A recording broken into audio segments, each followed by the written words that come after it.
F1, Greeny and the Cheese.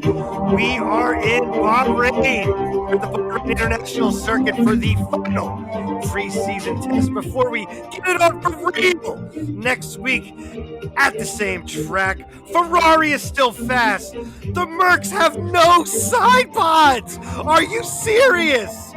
McLaren's on the back foot. Danny's got the Rona. Mazepin, you're out of here. K-Mag is back. And Max says, while throwing down the fastest lap, I wasn't even giving it the full beans, kids. We're caffeinated. We're medicated. Greeny, good evening, sir. Oh, Kevin, my Kevin. The fearful switch is done. Haas has weathered the Soviet storm. The sponsor's kid is done. The season is near. The engines I hear. The fans, they all exclaim. Leclerc looks inspired. And Latifi's on fire. And Max is on top once again. But oh, Haas. Oh, the lap times are so fine. Late night on track, my Kevin lies. The parts didn't come on time. Mercedes' new side pods and Alpine's cars are pink. Gasly turning heads, and Horner needs a drink. So sit back and enjoy as Cheese gloats and laughs. Ferrari looked fire, and McLaren looked trash. But Kevin, my Kevin, you have arrived for sure. The Russians are gone. Don't forget to lock the door.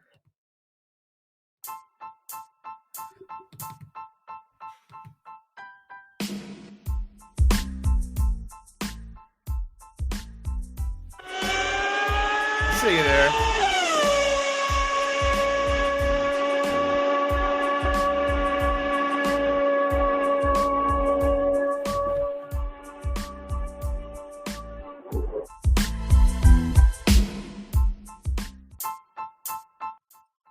That was for you, dog. That was for you. We are back, Greeny and the Cheese in the Paddock F1. Oh, yeah, a little Saturday night poetry.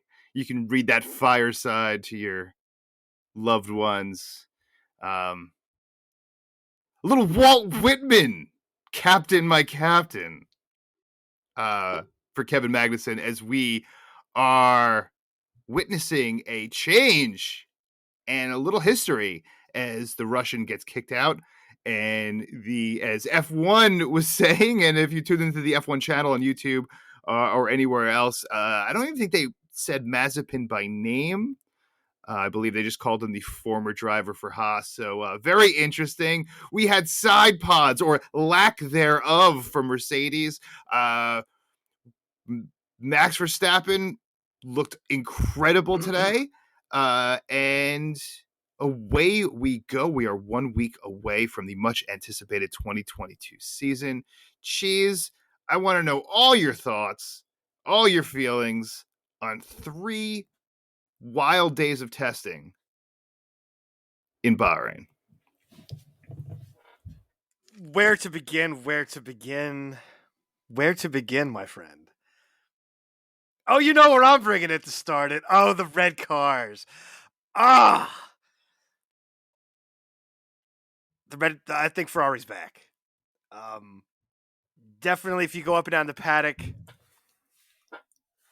Ferrari's, not gonna say they're there. Of course, they're gonna, talk it down. But up and down the paddock, everybody has Ferrari definitely top 2 in the pecking order right now.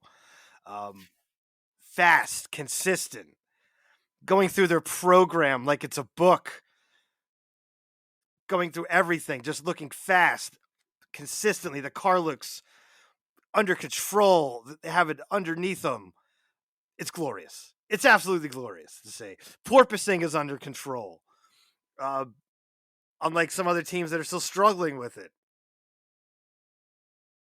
Definitely look like not developing last year's car and putting pretty much everything towards this year's car, and it looks fantastic. It looks like it drives fantastic. It also looks fantastic. The red cars are back. We'll move over to McLaren. Oh, McLaren. Definitely on the back foot. We got front axle problems, brake problems, overheating. Danny's got the Rona. Definitely not what McLaren wanted to see after looking quick at in Barcelona. The heat of Bahrain they were not prepared for. We got some issues. We got some work to do. Let's move on to Mercedes. Insane with the no side pods, basically. They're like non-existent. It's absolutely radical design. I'm surprised the FIA. I personally think it's kind of illegalish to me. I think it goes against the regulations a bit. It goes against the theory of racing in a way for Formula One. I think it's a little super aggressive and radical. Almost looks like a bullet, to be honest. But you know what? They got problems. Maybe they should have put side pods on there because they got all kinds of problems. It's unnerving to drive. Apparently, Lewis and George said it's definitely not a winning car right now. They got a lot of work to do. And we'll move on to your team, Haas. Thank God Mazepin is out of here. The former Haas driver, you mean? The former Haas driver. The driver formerly known as a professional F1 driver. To you. Oh, he might be a conscript. He might be a conscript suit in Ukraine. Putin might call him up to fight. Couldn't happen to a better guy. But after watching the Drive to Survive episode on Haas, thank God they're out of there. Big baby crying the whole time last year, having his dad go to Gunther Steiner, threatening to pull their money and sponsorship if they didn't get their way, pretty much. Complete embarrassment, complete daddy's rich boy. Thank God he's out of here. No wonder why he was trash. He never puts any work into anything and tries. He kept complaining, well, how come Mick can drive the car and I can't? Because you know why? Because Mick's a better driver, that's why. And you're trash, and thank God they just said, get the hell out of here. It's about damn time. I mean, I had no business driving the car to begin with. No business to be there to start with. Only reason he was there was because of the money. And how about God? I gotta give a little props to Gunther Steiner. Brought the guy in to help develop this year's car, and then gets him the hell out of Dodge. You gotta love that move. Come on now. That's gotta put a little smile on your face. I'm gonna take your money, develop my car, and then fire your ass. That's brilliant. Absolutely brilliant. Gunther Steiner gets the gold star of the week for that one. Yeah, I mean, it's an impossible situation to be in. You can't keep him because no one's going to let him compete. We're seeing all over the world, various organizations are banning Russian athletes, regardless of their views, regardless politically where they stand, regardless if they're pro-war or against the war. They're being banned. There's actors, there's people in musical performances and philharmonics and ballet and opera that are no longer allowed to do their craft. So it's a very sticky situation for those Russian nationals, and he falls under that. On top of that, his father being one of 37 individuals, as we talked about last show, and as many have already well aware, that he's basically on the council with Putin, and it's a tough spot to be in. And there's no way that anyone can continue the relationship with both the Mazepin family, Nikita himself. There was calls this time last year before the season started. There was calls to ban him from his sexual assault that happened with a young woman prior to the season. And the fact that, again, Netflix is now highlighting everything going on with Mazepin. So, it's not a good thing. He wasn't right for the sport. It was a money grab. This man couldn't even finish top 5 in F2, and he's where he's needs to be. And I hope this is the last time we're talking about Nikita Mazepin ever again on this show or anywhere else. Good riddance. Goodbye. And I'm done. I'm done. I'm surprised we didn't get that 70s track, Celebrate Good Times, Come On. You I'm know, the surprised you only weren't reason playing that today. the only reason I'm not playing it is because it really foreshadows a war, and it really foreshadows a lot of what's going on. And I know Formula One and sport itself is kind of a distraction of all that going on. But I considered it, but I think based on the circumstances and based on everything going on, I think the poem does do service. Little Walt Whitman gearing it up. Gotta give it to Walt. I think got to give it up to Walt. So I think that's where it lies with Haas. And again, I'm really looking forward to the season now. I mean, Magnus is putting up the best time day 2, and Schumacher looked good. They look good all around. We'll see what happens going into the season. Obviously, if you look at Max's numbers today, he put in a 131.7, I believe, was his final number, which is by far the best of the weekend. So, who knows where everyone's going to stand? Who knows what's going to happen with porpoising? It looks like, a hip hop video out there down the straightaways half the time. It is really a lot of X factors. Testing. There's a lot going on, man. Like every team's got something going on right now that's worrying. Maybe besides Ferrari, but like every other team has something to have some kind of concerns. We saw more fires. We saw a lot of beached cars. Saw a lot of spin outs. So, again, these guys are going 100 laps, not the traditional 50, 60, 70 laps. So only time will tell, my friend. And the only time we will know is when we get on track, when the lights go out and we're racing in Bahrain. And that's really the only time we're going to know. Other than that, the teams know what's going on. Pretty much. Hopefully they got all the numbers that they need to get ready for the season. And hopefully we are off for a great season. Oh, you gotta, absolutely. It's all new cars. A lot of teams went with a lot of upgrades. A lot of teams brought upgrades for this testing. Unlike Ferrari, who brought nothing. And I actually think that is a absolutely brilliant move. Pretty much to let's learn this new car first before we start changing bits and things right away. Let's learn what the car is and learn how to get that under control first, and then you go for upgrades and making the car better.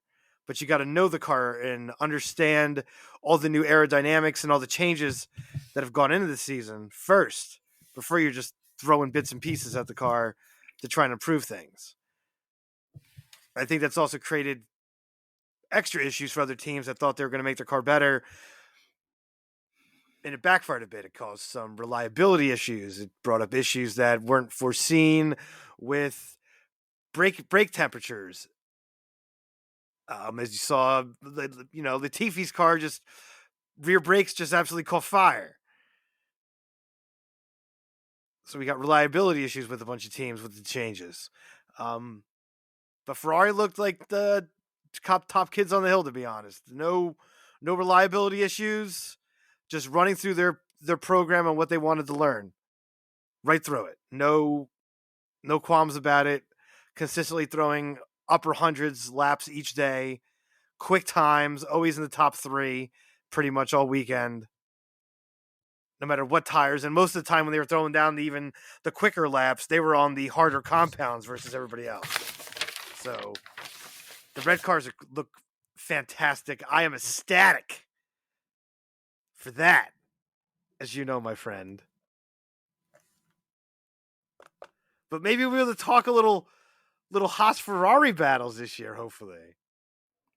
I don't know about that. I think we might be talking about more Ferrari Red Bull than Haas Ferrari, but you know, Ferrari was going at it, man, and I love seeing Carlos Sainz and Max Verstappen going wheel to wheel day 2 of testing. I love all the wheel to wheels going on that were going down on track over the last 3 days in testing. It was very, very interesting to see.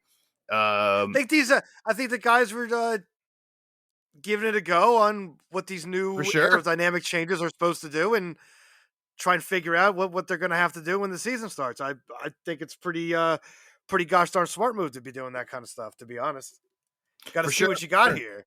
Yeah.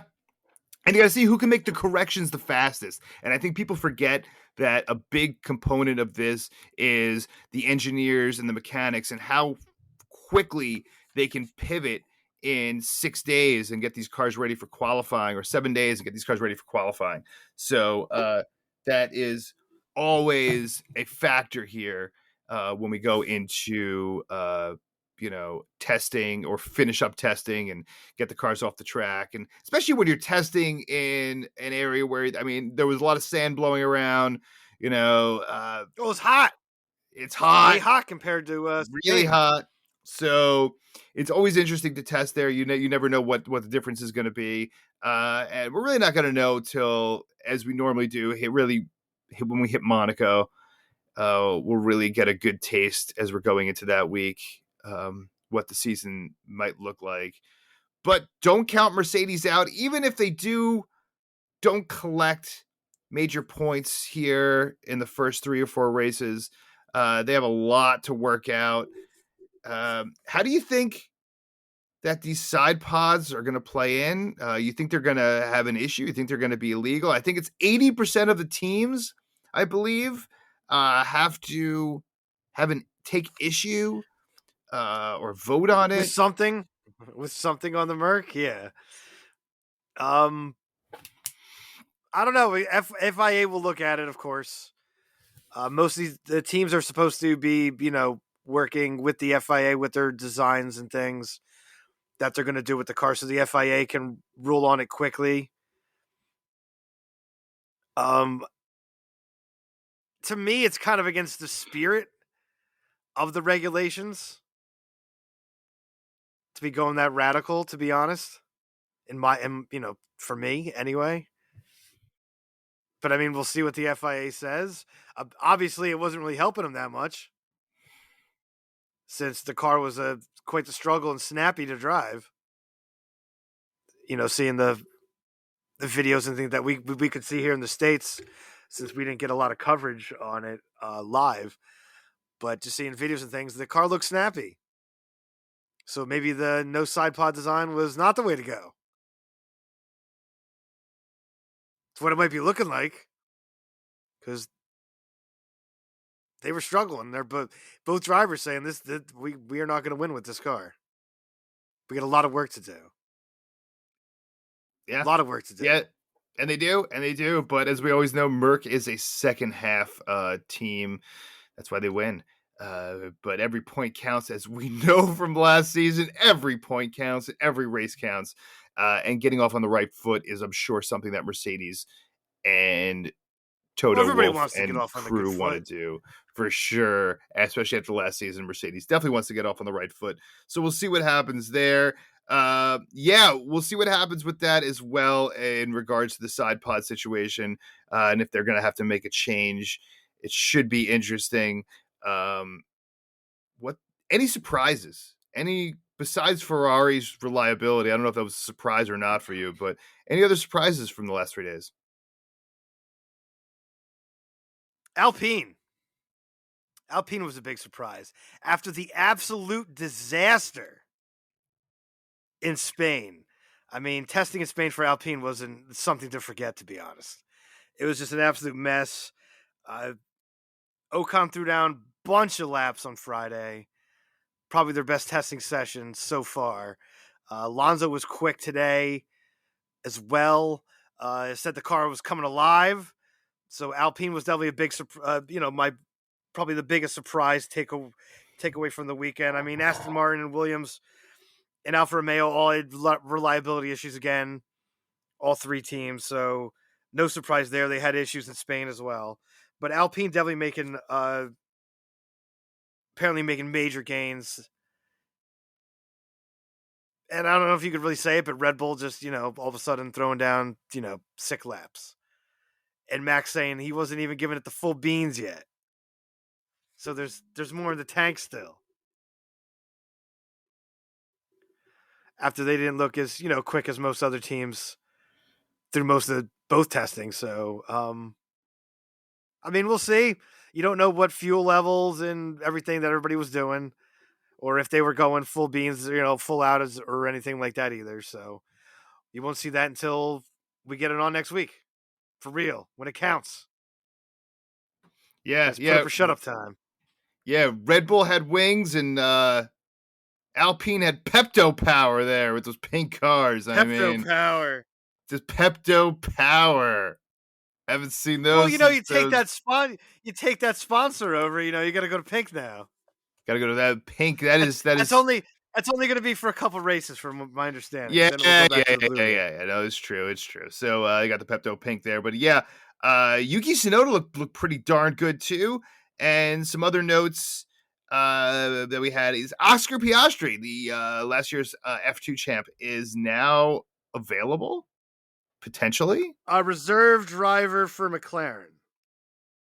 He was added to the reserve driver list for McLaren. So he's not anywhere yet, unless somebody can't race and they put him in the car. So it should be interesting. Danny That doesn't man get cleared or something. The man deserves a Just ride probably sooner than later. He won the last five races to close out the F2 season last year and was the champ. So let's see if he can get a ride maybe next year, and away we go. Anything else you want to add before we finish for 1 week? We have an extravaganza, my friends, though, next week. And if you want to reach out to us in the paddock USA at gmail.com and in the paddock F1 at Twitter, hit us up. Yeah, we have an extravaganza Saturday night. We're going to make all our preseason predictions, drivers, prop bets, F-bomb bets. I'm sure we'll have all kinds of bets going on. So we're going to make those for the season. Some more big announcements. We're going to see what the gambling segment's going to look like this year. So we got some changes, some old stuff coming back, some new stuff coming in. What do you got left, man? Anything I missed? I don't think so. I think we covered just about everything we needed to cover. Just get fired up and pumped. We go racing in a week. Yes, get the season going. Put up or shut up time. Yep, 6 days from now, or 7 days from now. Put up or shut up time. Put up or shut up time in Arrakis.